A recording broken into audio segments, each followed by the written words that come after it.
It's 104.9 Coyote Country, that time of week again, time for Fanboy Friday. So welcome with me once again from Dallas, Texas, professional Q&A moderator and speaker, film critic at BigFanboy.com, and show director at Dallas Comic Show, Mr. Mark Walters. Good morning, sir. What is up, Robert? How are you? I'm doing good, man. All right, ready for the big show. Yeah, absolutely. It's going to be a fun Halloween weekend, I think. All right, so yeah, speaking of Halloween, let's get right into it. Now, the big release probably this weekend is Jigsaw. Yep, here we go again. You know, everybody thought that the Saw movies were done, and they kind of came back and surprised everyone. And they're like, "Yeah, we still got one more tale to tell." So it'll be interesting to see how this. It'll be interesting to see how this does. They didn't screen it for critics, and that doesn't always necessarily mean it's bad, but it does kind of make you wonder, like, you know. Are they trying to keep something secret? Is there a big reveal in the movie that maybe they don't want getting out? That could also be one of the reasons and whatnot. But I got to say, I saw the first Saw movie, I guess it's been 10 years now, at least 10 years ago. Yeah. I remember seeing it at San Diego Comicon. They showed it it was a time when no one knew what this movie was. No one knew anything about it. No one knew what to expect. And it totally blew everybody away. And ever since then, I've enjoyed those films. So I'm going to go check it out this weekend. I'm anxious to see what they do with it. Well, no, I recall seeing that, and it was, for me, it was just that the next movie that Carrie Elways did after a long hiatus, you know? Right, yeah. And who would have thought that it would have become, you know, something that was probably like a benchmark of his career? I mean, I think a lot of people might have expected it to be just kind of like a throwaway horror movie, but it launched an entire franchise. So, yeah, big film. And you mentioned it didn't get screened to critics. Now, correct me if I'm wrong, but maybe it's just me not paying attention, but I didn't even see trailers or advertisement for Jigsaw until very, very recently. Well, I'll tell you, there's kind of a new trend that's happening with movies, and I don't know if this is necessarily indicative of a lot of films that you're going to see coming up, but and this may actually be kind of an extension of the advent of how streaming is now taking over everything. But what they're starting to do with films now is they're starting to do very limited theatrical runs, which as a result of that means limited marketing going into it. So they may show a movie for 1 or 2 days or just a weekend, and then after that it hits streaming directly afterwards. And maybe there's also a chance that when they do that, like if the film performs really, really well on that weekend, then they could extend the run. But I have a feeling that this is something you're going to be seeing a lot more with movies now, because streaming has become so popular that a lot of people would rather just watch a film in their home than go out and see it in a movie theater. Personally, I'm the exact opposite. I would rather see a movie with a crowd. I know that there's always headaches that come with that, you know, sometimes you get rowdy moviegoers and whatnot. But I just think that whole experience of, you know, watching it, especially when it's a horror movie, Mm-hmm. I think the best way to do that is to see it with a crowd. But you know, when you think about this movie, Jigsaw, the fact that it is a horror movie and they're releasing it on Halloween weekend, it's going to automatically kind of lose steam after this weekend anyway. So maybe their thought process is, let's just blow it all out in one weekend and see how well it does, and then, you know, put it on streaming later. I also have to think that maybe the budget is not as big of a budget like as some of these other films are. You know, a lot of movies nowadays are making they're basically making what they need to make in opening weekend. And so maybe that's what they're thinking too, is they're thinking, you know, Jigsaw will make enough money opening weekend to where they don't really have to keep it in theaters. It's an interesting question.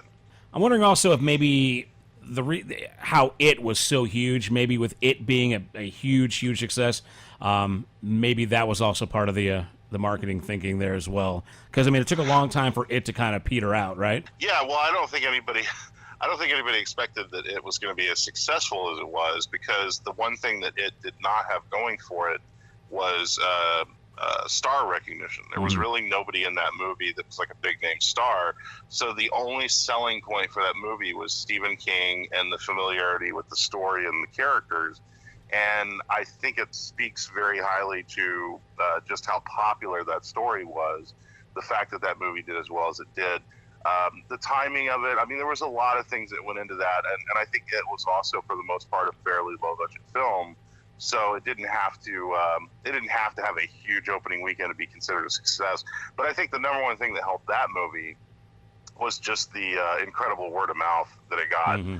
You know, once it opened, everybody was telling all their friends, like, "Oh my God, gotta go see this." Well, like you said, it didn't have a whole lot of star power. Neither does Jigsaw, although I believe it's got Laura Vandervoort, the girl that played Yes, Supergirl from Smallville. Lovely, she's great. Yeah, Yeah. the very lovely Laura Vandervoort. In fact, I'm kind of glad to see that she's got a starring role in it, because I think she's someone that absolutely should get more screen time and things. And so I'm anxious to see it, if for no other reason, just for her.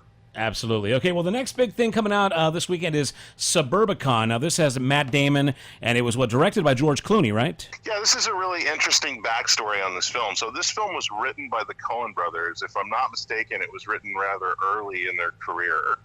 It was something that they wrote, and they never really got around to getting it made. And then Clooney, I guess, decided he wanted to direct it. So you've got this really interesting kind of all-star cast. You've got Matt Damon, Julianne Moore. Julianne Moore is actually playing two characters in the movie, which they haven't really elaborated too much on the trailers, but only one of them is around for like a very short period of time. But and then Oscar Isaac is in there, and there's a couple other recognizable faces. It's a great cast. But I hate to tell you, man, it's just not that great of a film.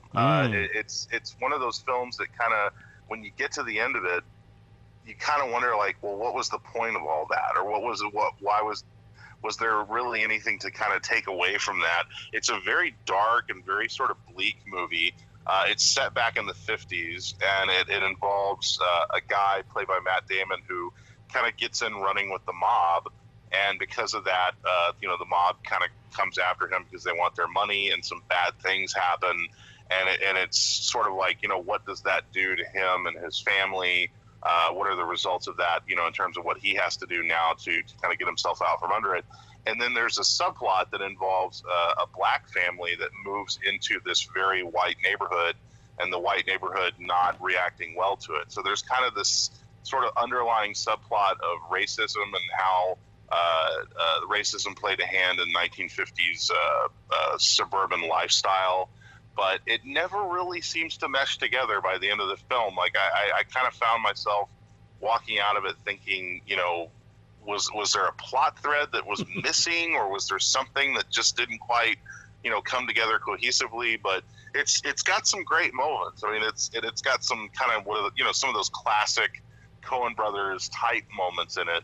But as a movie, it kind of fails. I hate to say it. Well, what I was going to say is that what you described to me basically was, in my opinion, just classic Coen Brothers, because every time I watch one of those movies, and I like some more than others, but honestly, I feel personally, and I get a lot of flack for this, I feel like they're a little overrated, because every time I walk out of a theater that's a Coen Brothers release, I'm kind of like scratching my head like, okay, what did I just watch? And I always find myself loving the characters and really loving a few lines and some daring moments, but as stories, they're definitely not Hollywood endings, ever. No, that's the whole thing about the Coen Brothers, is that they make movies that are sort of anti-Hollywood, anti-typical Hollywood. Some people also say that the Coen Brothers have a tendency to make movies where, every other movie they'll do one for them and then one for the moviegoers, meaning that they're doing one that's a very marketable kind of mainstream type of film, and then the next one that comes along is one that's obviously just them doing it to kind of appease themselves. For those who don't know, let's talk about some of the Coen Brothers releases. They did. Okay, so you got Blood Simple, Raising Arizona, Barton Fink, Miller's Crossing, Fargo, Big Lebowski. I know I'm probably leaving some out. So No Country for Old Men. No Country for Old Men, which is a little bit later in their resume. But but see, like if you just go back and look at some of those early films, like Raising Arizona, right? Absolutely brilliant, funny comedy. I mean, it's very rare that I find someone that didn't like that movie. And Fargo, still one of my favorites of all time. Yeah, Fargo's terrific. I mean, it holds up really well. I think Miller's Crossing is one of their best movies, but again, it's one of those, like, you kind of have to be into gangster movies to really enjoy it. Any Coen Brothers movie is not going to be a movie for everybody. Right. I mean, that's just the bottom line. They make movies for particular tastes, and as much as I love the Coen Brothers, I mean, I could probably name off 4 or 5 Coen Brothers movies I didn't like, or that I didn't really think were that great. Burn After Reading. Burn After Reading, I mean, it's not a great film, but boy, it does have some funny moments in it. And I love seeing Brad Pitt just play kind of that dumb jock guy. I think it was really fun. I love it, too. And John Malkovich is so funny in that movie. Oh, John Malkovich, always classy, always great. So Suburbicon in theaters today. And then also, Thank You for Your Service comes out today as well. And I know you've screened this one, right? Yeah, Miles Teller. This is the second sort of reality-based, if you want to call it that, true story-based movie that Miles Teller has got hitting theaters, because he just had Only the Brave come out about the firefighters, and now he's got Thank You for Your Service. And I mean, I got to tell you, like, I don't know what you guys think about Miles Teller, but I think this is a guy that I used to think he was kind of one of those product of Hollywood guys that, you know, they were sort of grooming him to just, you know, put him in as many films as possible. But this is a movie probably more so than just about anything he's done, that really sort of proves his acting chops. It really proves that this guy can carry a film and play a really serious role and pull it off. It's a very powerful story. It has to deal with PTSD, these soldiers that go off and fight in the war and they come home, and what happens when they come home. You know, what is life like for them when they come home? How do they deal with all the things that they had to go through and the stuff that they had to see when they were over there? And you know, really kind of educate you on what life is like for them, and some of the sad realities of what they have to deal with when they get back. It's a very sort of personal, moving story, but not really, like, if you're going to it expecting to see a war movie, it is not a war movie. Like, this is not American Sniper. It's not that type of film. It's very much a kind of a personal, I guess you could almost call it like a family tale. Really great performances in it, and he's excellent. So yeah, I would give this one a very powerful recommendation. I think this is going to be one of those movies that's very highly talked about come awards time, too. Well, you kind of posed the question as to, you know, I'm not sure how you think about Miles Teller now. Correct me if I'm wrong. He was in that boxing movie, right? I forget the title. I forget what it's called. And also, he was in the reboot of Fantastic Four, right? Yes. Okay. So yeah, he has always been a bit of a head scratcher to me as well. Like, I look at him, and then the early movies that I've seen him in, I just kind of was like, I don't know why he's a star. Although this new movie, it does look like something I really am interested in seeing. So I think Miles Teller is one of those guys that has kind of an everyman quality about him. There's something that's very real about him when you see him in movies, and then part of that, I hate to get down to like you know, aesthetics or qualities of what someone looks like necessarily, but right. Like when you see close-ups of Miles Teller, he's got these scars on his face that, you know, he doesn't look like a movie star. I mean, he looks kind of like, he looks like a guy that you know, you used to scrap with in the alley or something. I mean, he's got this very realistic quality about him, and I think that's one of the reasons why he's able to sell these characters. You know, he's excellent in Whiplash. He was very good in God, I wish I could remember the name of that boxing movie. What is the name of that boxing movie? Oh, man. Was it like Bleed like this, or? Yeah, Bleed for This. That's what it is. Bleed for This, yes. Okay. Yeah, so he's definitely proven himself to be a very competent actor. I think that, and you know what else he's really good in, which is a movie that I don't know that I necessarily would say I think it's a great movie, but War Dogs. He's actually really good in War Dogs. Yeah. And so, you know, he's proven that he can kind of play these you know, fun, interesting characters, but he has a realism quality about him, and I think that's what helps him sell these parts. So I'm kind of anxious to see where he goes from here. I mean, he's still got that youth quality about him. He still kind of looks like a guy that's, you know, late teens, early 20s. He can still pull that off, but, you know, he's aging, and it'll be interesting to see where he goes from here. Thank You for Your Service is a great entry as far as his career is concerned. I think this is going to maybe make him a little bit more of a household name. Well, he certainly does seem to be evolving, kind of like the way Leonardo DiCaprio did, and even like Robin Williams. You know, they started out a certain way and then ended up as something totally different. So it's absolutely certainly possible. All right, so that's Thank You for Your Service. Those are all in theaters now, but we got to talk about what's going on here in this neck of the woods. I know you're out in Dallas, but in San Antonio this weekend we've got the Alamo City Comicon, which you know a little bit about what's going on over there, right? Yeah, my friend Apple de la Fuente runs that show, and it's a really great show. It started 5 years ago, and it's kind of funny because he was posting on Facebook this week about how he, 5 years ago he started doing this, and now he's doing it.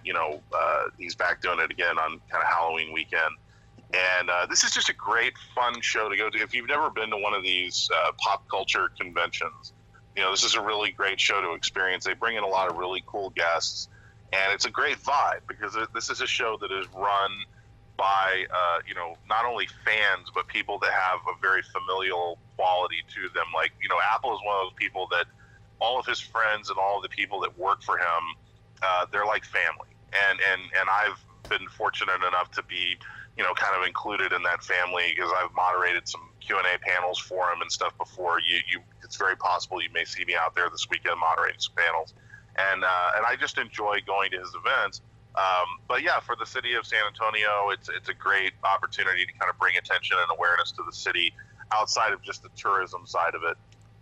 And it's a great show. I mean, he's got some really, really cool guests. He's got Robert Englund from Nightmare on Elm Street. Freddie, right. He's got, like, if you're a fan of the movie The Warriors, he's got, like, almost the entire cast of The Warriors coming to this thing. I think Linda Blair is going to be there. Linda Blair is going to be there. Yeah, I mean, it's just a great guest list. And in fact, I was looking at it the other day, and I was noting, like, certain people that were on there. I was thinking, like, man, how cool is it to see all these people in the same place? So yeah, I think people are going to have a lot of fun there this week. I'm going to geek out a minute because who I'm most excited about? This is ridiculous, but Prince Humperdinck, Chris Sarandon, is scheduled to be there. Yeah, he's great, and he's coming out there.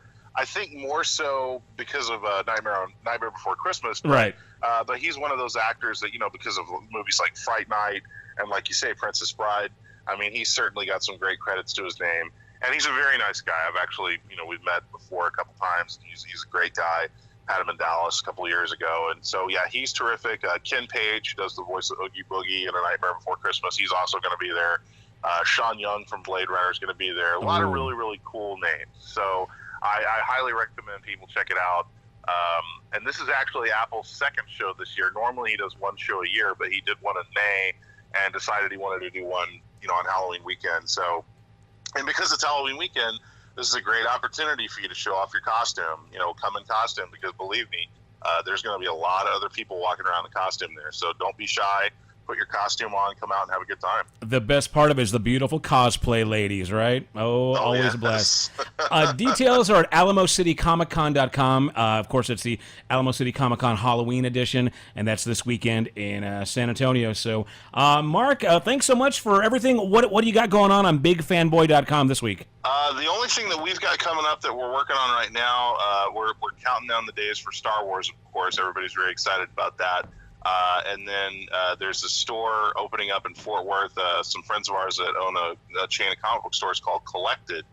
They've got a grand opening of their store in Fort Worth, which is coming up in mid-November, and we're going to be out there doing a nice promo and giving away some stuff. So if anybody's in the Dallas area, come mid-November, stay tuned to BigFanboy.com. We'll have information about us doing a big promo out there. It's going to be a lot of fun. But yeah, we're just kind of counting down the days till we can see Luke Skywalker on the big screen again. I don't know about you, but I'm pretty stoked on that. Absolutely, but even before that, I believe next week you're going to be screening Thor. Is that right? Yeah, we got Thor coming up next week, which I'm hearing great things about. I've heard nothing but good things about Thor, so I'm expecting a very good film there. And then following that, I think it's either the very next week or like 2 weeks after, we've got Justice League coming up. So this is a great time to be a comic book fan. If you're a movie fan and a comic book fan, you got a lot of kind of fun stuff coming up. Well, that'll wrap it up for this week's edition of Fanboy Friday. Once again, let's give it up to professional Q&A moderator and speaker, film critic at BigFanboy.com, and show director at Dallas Comic Show, Mark Walters. Thank you so much for joining us again this morning, man. Thanks, Robert.